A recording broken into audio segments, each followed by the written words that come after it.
एक लड़की की नई नई शादी हुई। वह अपने नए घर मतलब ससुराल में जैसे ही प्रवेश की उसे कुछ भी अच्छा नहीं लग रहा था, क्योंकि उसकी सास हमेशा उसे हर बात में टोकती थी और कुछ न कुछ उसके विरुद्ध में बोलते रहती थी। उसे अपने पिता का घर याद आने लगा। हर पिता के समान उसका पिता भी उससे बहुत प्रेम करता था। बचपन से जवानी तक पिता ने अपनी बेटी की सारी जरूरतों को पूरा किया था और बहुत लाडों से अपनी बेटी को पाला था।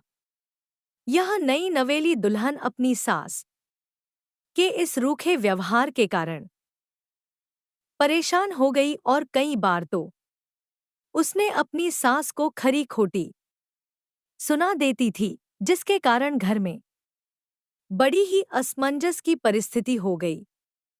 वह अपने पिता के घर लौट आ गई और रो रो कर पिता से कहने लगी, पिताजी, मैं अब उस घर में नहीं जाऊंगी, यहीं आपके पास रहूंगी। यदि आप मना करेंगे तो मैं आत्महत्या कर लूंगी। पिता समझदार थे। पिता ने बेटी को 2 दिन के बाद कहा, बेटी, यदि मैं तुझसे एक बार जैसा कहूं क्या तू करने को तैयार है? यदि तू उसके बाद भी कहेगी कि तू इस घर में मेरे साथ रहना चाहती है तो कोई बात नहीं। बेटी ने पिता से कहा, कहिए, लेकिन याद रखना यह अंतिम बार होगा कि मैं उस घर में जाऊंगी। पिता ने कहा, वहां जाकर जैसे ही तुम्हारी सास तुम्हें कुछ बुरा भला कहने लगे तभी तुम अपने मुंह में एक कुल्ला पानी भर लेना और तब तक मुंह में पानी भरे रहना जब तक सासू माँ बोलना न बंद कर दे, और उसके बाद उस पानी के कुल्ले को नाली में थूक देना और फिर कुछ भी पलटकर मत कहना। बेटी को कुछ समझ में नहीं आया, लेकिन बेटी तैयार हो गई। बेटी ने ससुराल जाकर ऐसा ही किया। जब भी सासू माँ कुछ कहना शुरू करती, तुरंत बहू मुंह में पानी भर लेती और बहुत देर तक भरी रहती। धीरे धीरे कुछ ही दिन में सासू माँ का व्यवहार इस बहू के प्रति नम्र हो गया। वो सोचने लगी, कितनी अच्छी बहू है, पलटकर कोई जवाब नहीं देती और गुस्सा भी नहीं होती। अब वो उस बहू को बेटी कहने लगी और उसकी तारीफ करने लगी। कुछ दिन में सासू माँ का प्रेम भरा व्यवहार देखकर बहू भी अपनी सासू माँ को माँ के जैसा प्रेम करने लगी और दोनों खूब बातें करती, साथ साथ घूमने और मार्केट और खरीदारी करने जाती। कुछ दिनों के बाद इस लड़की का पिता अपनी बेटी से मिलने आया। घर के सभी लोगों ने पिता का खूब अतिथि सत्कार किया। फिर जब पिता अपने घर वापस जाने लगे, तब अपनी बेटी से कहा, बिटिया, चलो, यदि तुम मेरे साथ चलना चाहती हो तो अपना सामान पैक कर लो, हम वापस चलेंगे। तब बेटी ने कहा, नहीं, अब यही मेरा घर है। मैं अपनी सासू माँ से बहुत प्रेम करती हूँ और अब मैं इन्हें किसी भी कीमत में अकेला नहीं छोड़ूंगी। यही मेरी माँ है। पिताजी अपनी बेटी की इन बातों को सुनकर और सास बहू के अटूट प्रेम देखकर बहुत खुश हुए और बेटी को बहुत आशीष देकर खुशी खुशी घर लौट आए। प्यारे, इस कहानी से हमें यह सीख मिलती है कि प्रेम सब बातों को सा लेता है। रिश्ते बनाना आसान है, निभाना कठिन, लेकिन जो रिश्ते निभाना जानते हैं वे ही लोग सही मायने में सच्चा प्रेम करते हैं। इस सास बहू की मजेदार कहानी से क्या शिक्षा पाई है, कमेंट में जरूर लिखिए। धन्यवाद। कहानी नंबर 2। सास बहू का अनोखा प्यार। शादी को कुछ ही समय हुआ। आज काम के लिए मेहरी नहीं आई, इसलिए शीलू बर्तन धोने लगी। धोते धोते उसके हाथ से कॉच का कप नीचे गिरकर टूट गया। कप टूटते ही वह डरने लगी कि उसकी सास अब जली कटी जरूर सुनाएगी। आवाज सुनते ही उसकी सास दौड़ती दौड़ती हुई आई और बोली कि बेटी, क्या हुआ? उसने रुआसी होकर बोला कि मौ पता नहीं, ध्यान रख कर काम करते हुए भी कैसे मेरे हाथ से ये कप नीचे गिरकर फूट गया। सास बोली कि बेटी, चिंता नहीं, कप ही तो फूटा है, भले ही इसके कितने ही टुकड़े हो गए हो, पर मेरी बेटी के दिल के टुकड़े ना हो।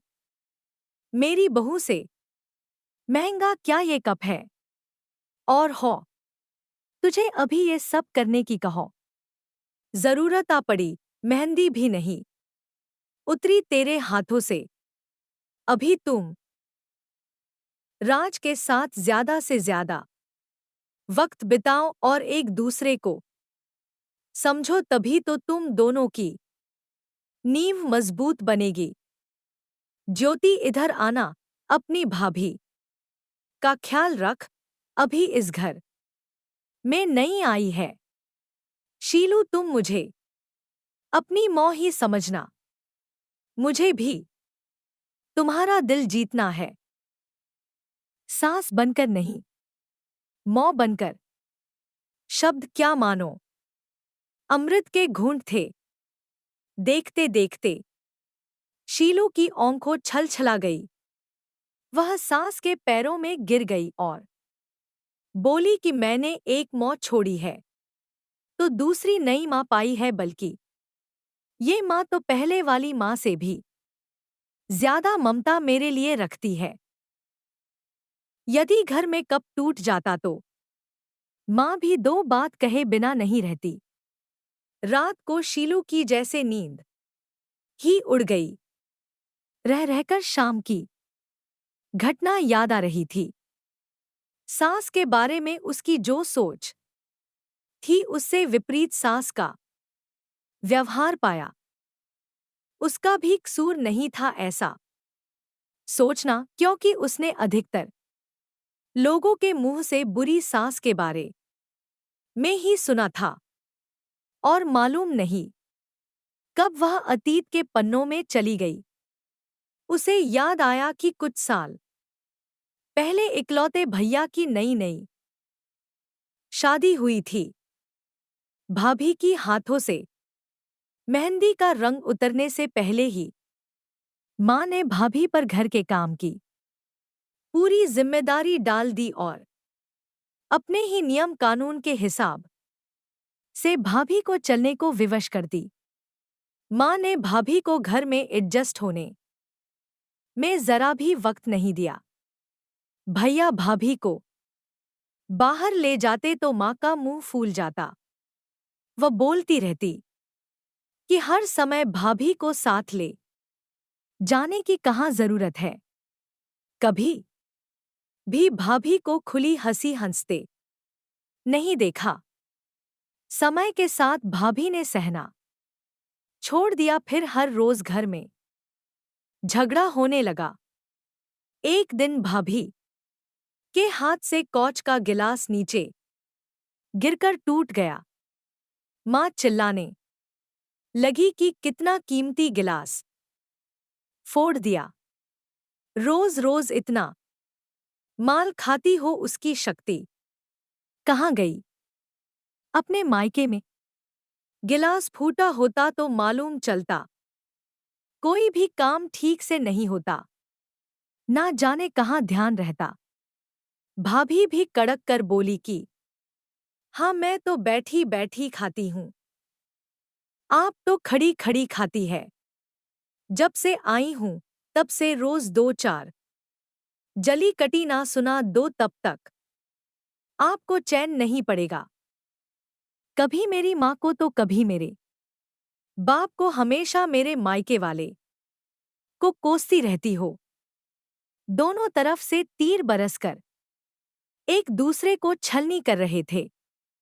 घर के अलावा उसने और भी जगह सास बहू के झगड़े सुनते सुनते डर सा गई व शादी से कतराने लगी। पर माँ बाप के कारण शादी करनी पड़ी और एक अनजाने भय को लेकर ससुराल आ गई। पर आज की घटना से उसकी सोच ही बदल गई कि सब सास या बहू में ऐसा नहीं होता है। नींद न आने की वजह से उसने सोचा चलो थोड़ी देर माँ से बात कर लूं। माँ ने इतनी रात को उसको फोन करते देखकर बोला कि शीलू, सब कुछ ठीक तो है ना? कहीं जवाई राजा या सास ननद से तो झगड़ा नहीं हो गया? वह बोली, नहीं माँ, ऐसा कुछ नहीं। मालूम है माँ, आज मेरे हाथों से कप नीचे गिरकर टूट गया। तभी सास आ गई और आगे बोलती उसके पहले ही माँ ने बोलना शुरू कर दिया कि बेटा, फिर तेरी सास के चिल्लाने पर तूने अच्छा सा जवाब दे दिया ना। हो बेटा, कभी भी दबकर नहीं रहना। तू भी पढ़ी लिखी अच्छी लड़की है, तेरे में कोई कमी थोड़े ही है। जो सुनेगी तभी बात को काटते हुए तेज आवाज में शीलू बोली कि माँ अब बस करो, मैं अपनी दूसरी माँ के खिलाफ कुछ नहीं सुन सकती। माँ एकाएक सहम गई और बोली, तू ये क्या बोल रही है? हाँ माँ, आज मेरे हाथों से जब कप गिरा तो सासू माँ ने नहीं डांटा। अंत में वह बोली, अब तो आप समझ गई ना सारी बात? और हाँ माँ, सास ने सिर्फ बोलने के लिए नहीं बोला, वह वाकई में ज्योति की तरह मेरे से व्यवहार कर रही है। माँ, एक बात कहूंगी, आप बुरा तो नहीं मानेगी? हाँ बोल बेटा। माँ, काश आप भी मेरी नई माँ की तरह भाभी के साथ व्यवहार करती तो शायद भैया भाभी अलग घर में नहीं होते। माँ, मेरी सास ने शुरू से ही अपने प्रेम से नींव मजबूत कर ली तो उस पर टिका परिवार में मजबूती कैसे नहीं आएगी? आज माँ को महसूस हो रहा था कि वो नहीं बल्कि शीलू उसकी माँ बनकर उसे अच्छी सीख दे रही है। माँ को अपनी गलती का एहसास हो चुका था। शीलू आगे कुछ और बोलती उससे पहले ही माँ ने कहा, शीलू, अब जब तू मायके में आएगी तो वहां पर भी पूरे परिवार की नींव में मजबूती पाएगी। चल अब फोन रख, मुझे बेटा और बहू के स्वागत की बहुत तैयारी करनी है। शादी के बाद नई जिंदगी की शुरुआत में अगर आज सास समझदारी से काम नहीं लेती, अपनत्व नहीं जताती तो शायद शुरुआत की नींव ही कमजोर होने से पूरी जिंदगी आपस में दरार पड़ जाती। कप को फूटने से कोई नहीं रोक सकता, किंतु प्रेम को टूटने से तो हम रोक सकते हैं। कौच के टुकड़े भले ही हो पर घर के टुकड़े ना होने दे। घर में प्रेम का वातावरण बनाए रखे, एक दूसरे के सम्मान को समझे, इज्जत करे तो घर स्वर्ग बन जाएगा। घर नर्क से एक दिन स्वर्ग में बदल सकता है यदि बहू सास को मां मान ले व सास बहू को बेटी मान ले। दृष्टि बदलने से सृष्टि बदल जाएगी। स्त्री चाहे तो घर को स्वर्ग बना सकती है और चाहे तो नर्क। प्रेम की गंगा स्वर्ग तो वैमनस्यता की खाई नरक। प्यारे दोस्तों, यह कहानी यहीं समाप्त होती है। अगर आपको हमारी ये कहानी पसंद आई हो तो हमारे वीडियो को लाइक, शेयर और चैनल को सब्सक्राइब जरूर कर लें। इससे हमें मोटिवेशन मिलता है और आप तक ऐसी ही कहानियां सबसे पहले पहुंचती रहेगी। प्यारे दोस्तों, नमस्कार।